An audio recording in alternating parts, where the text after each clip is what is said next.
Alright, hi lovely people and welcome back to my YouTube channel. I have a very requested video for us today. This is actually going to show you how I do my following patterns here. Since I do make a lot of freehand projects, this is not really your traditional way of crocheting, so I am showing you guys my kind of tricks. So let's just take this package for example.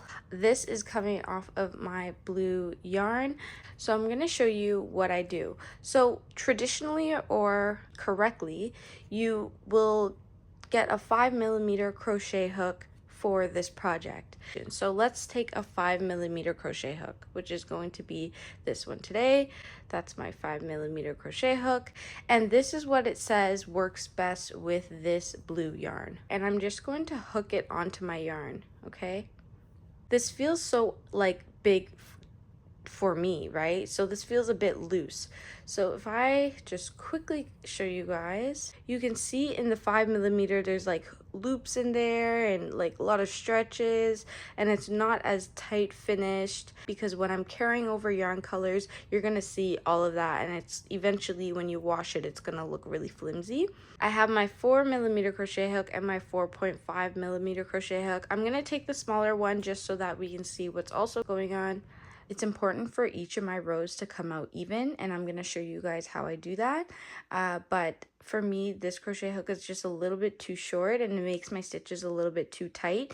Even though the inside is a bit more together, I still don't feel like this is what I'm aiming for. So I wouldn't use this smaller hook. It means that I would go with my 4.5mm crochet hook for this yarn. That fits much better.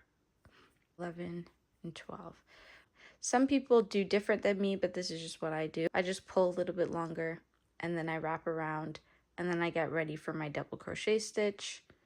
Pull that yarn forward, wrap around, pull two, wrap around, pull two, and then my second stitch will also be blue because every 2 stitches then I switch a color. Bring that yarn forward, wrap around, pull two.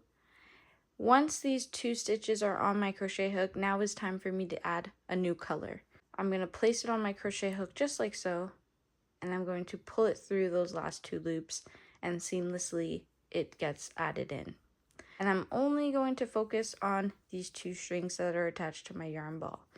So I'm wrapping that yarn around, and I'm going into the next stitch. Same thing, bring that yarn forward for my double crochet, wrap around, pull 2, wrap around, pull 2. So while we're here facing the front, we're bringing the colors with us. So we're wrapping around, we're going underneath.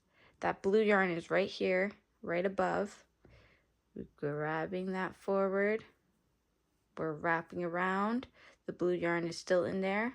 We're pulling through 2, leaving 2 on because now is the time to switch the colors. So you'll realize that if you just without thought keep switching the colors, it will get tangled. You say, okay, I'll bring that to the front and then the other one will go to the back. So let's just say the blue, we're going to take you to the back because I like this dark blue more. And then I repeat, go down, go into that stitch. You see the blue is kind of hanging there. We grab that with us.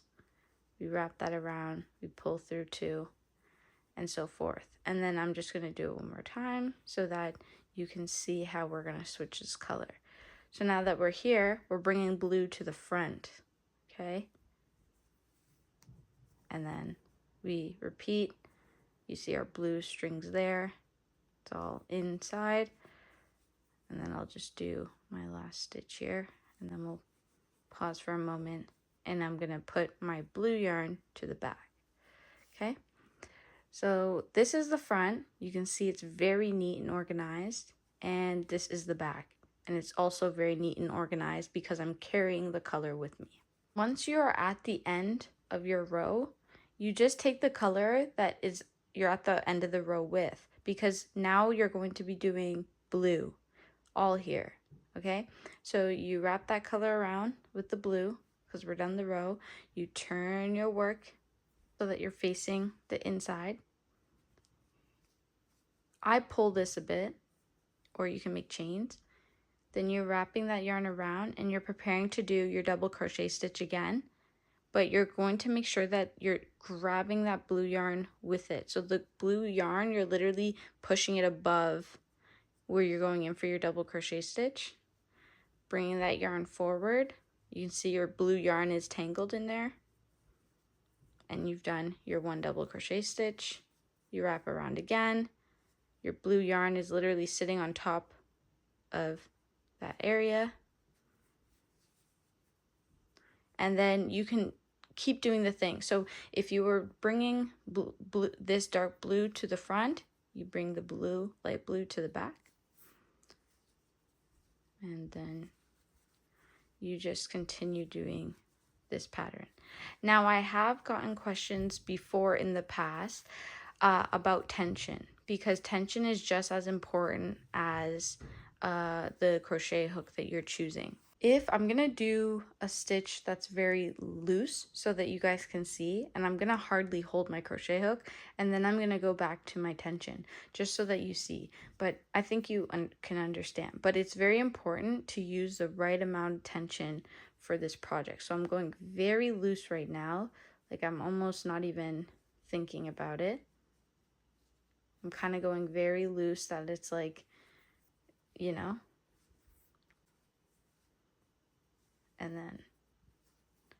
then, okay, now I'll go back to tight, like the tension I was doing before. Tension, you could totally see on this 3rd row the difference of the tension. So we kind of have that form pushing that way for the zigzag. Like it's just not straight. Going that way a bit, slanted. Well, my tension that was right is straight, right? There's no curve. And also before it's so loose, like, you know what I mean? I could put my finger through it. So this one I cannot put my finger through, but this one I could like wiggle my finger through. So it's very, very important if you're doing this pattern to make sure that you're focusing on the tension, because, you know, over time and with different yarns, especially if you don't buy the same brand but they're similar, the tension might need to be different for each one. So if this is your first project, I would recommend getting yarn that is the same brand and the same thickness. But if you're like me, I now work with sometimes 4 different brands of yarn, even though they have the same, like they're the same acrylic and everything, they have different thinness and thickness sometimes. So you just want to make sure that your tension is adjusting towards that, because you could have one piece that's like 57 rows and you've used the same yarn, but because you might have used some of the more thinner yarn, you might need to do like 60 rows in order to get the same shape. You know what I mean? So tension and all of that stuff is very important. So just make sure that you're always using your right tension. And really that's all I have. That's like the basics of showing you guys how I do my pieces. Also plan to do a tutorial on how to make the shorts, because that's a whole different video, I feel, in itself. So yeah, stay tuned for all that goodness. Thank you so much for watching, and I hope I covered a lot. And if I didn't, I'll definitely make sure I cover it in those other tutorials.